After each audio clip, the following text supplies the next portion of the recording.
So, yep everyone, back to some camera babble.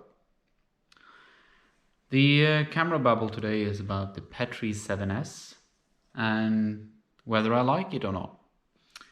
It's a difficult one, this, because I like some parts of it and I do not really like other parts of it.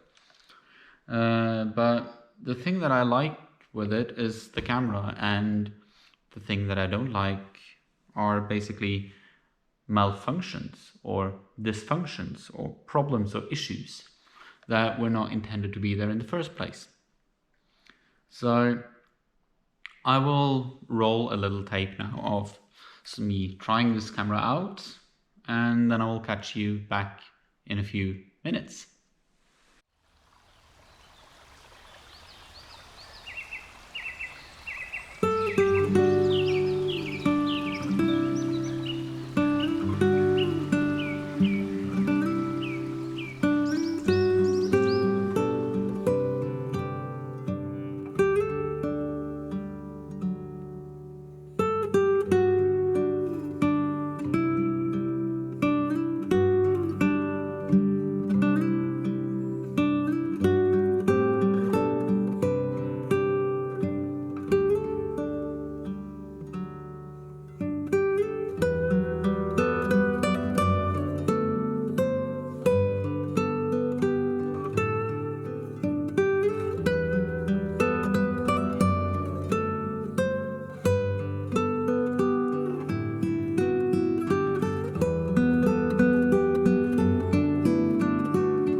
So, back to the question at hand.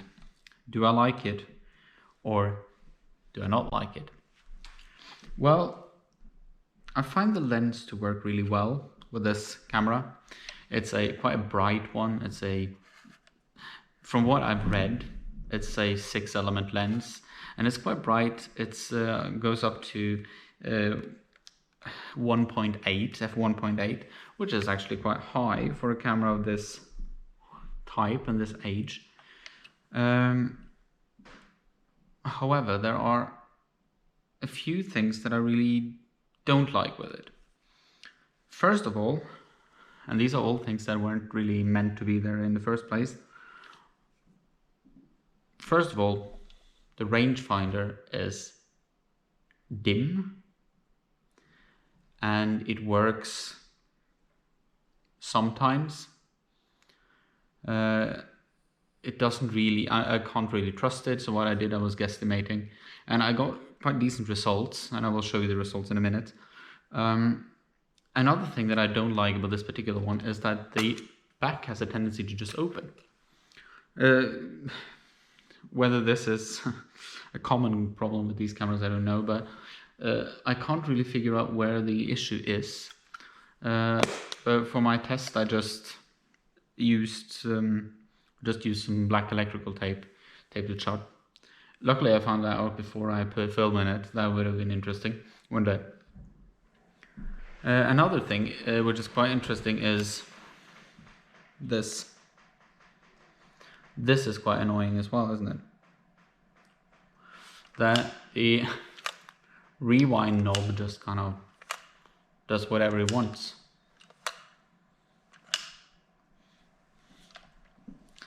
But other than that, this camera actually works pretty well and it takes nice pictures. So I like the camera in itself and I like the lens. I like the way it works, and also the light meter seems to work pretty well. I like the way it works, I like how easy it is to use and how accurate it is. The shutter speeds seems to be very accurate. I try them out, and I try them with an app where I was just, these things, where I actually try them out, and they are fairly accurate until you come to about a second, because that's slightly more, but and also when having the lens fully open and putting it on a second, just look so you can see what I'm doing. Cool. All right, another one. You can see me upside down in there, can't you? So it does actually work, and I find it to be quite accurate. I find it to be a camera that I can really use. But if I'm going to use it, I will probably use an extra rangefinder to put on top, because that would make it more reliable.